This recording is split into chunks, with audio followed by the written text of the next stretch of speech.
Let's not do it as if, in stages, Natana, it's like a privilege, we're trying to intimidate people or sometimes blackmail our citizens. Let's be serious about this thing. Perhaps a final one for me. I know it might still be early for a decision to be made, but why do you think we should be the flag bearer for United? No, those are the kind of arguments that I would make when we are seated in the meeting of the United Opposition. Now here, I've been addressing policy issues. I've spoken, for example, about the reduction of capitation to schools, especially day schools. By the time we left the government, we had crossed the 22,000 mark. Now you're reducing it by by nearly 50%. You are now talking about 12,000. Obviously, when schools open in January, the kids who are going to day schools are going to have to pay fees. Who's going to pay the fees?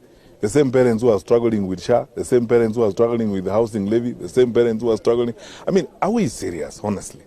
And this is an issue we can sort out very easily by, number one, cutting wastage in government.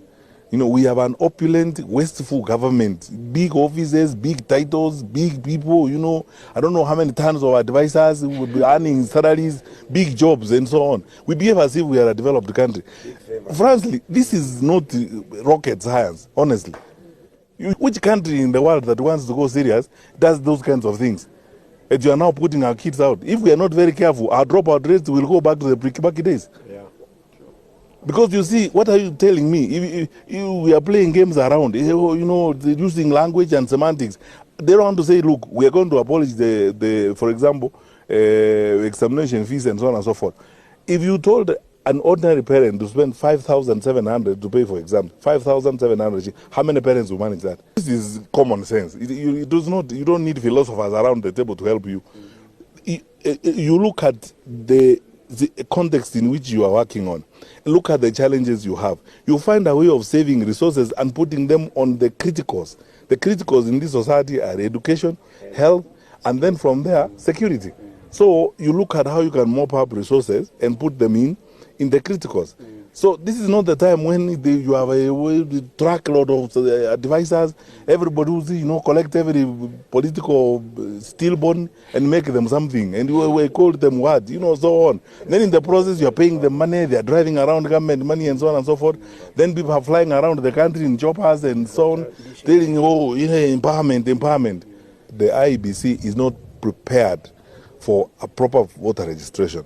We are all hoping that during the mass voter registration, then opportunities will be provided and we'll have more capacity within the constituencies to do the registration.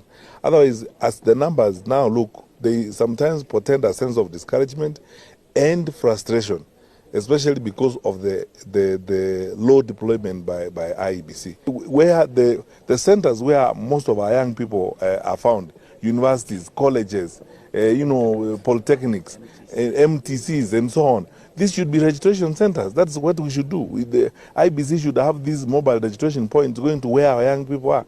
That's how you mop up these numbers and register them. Because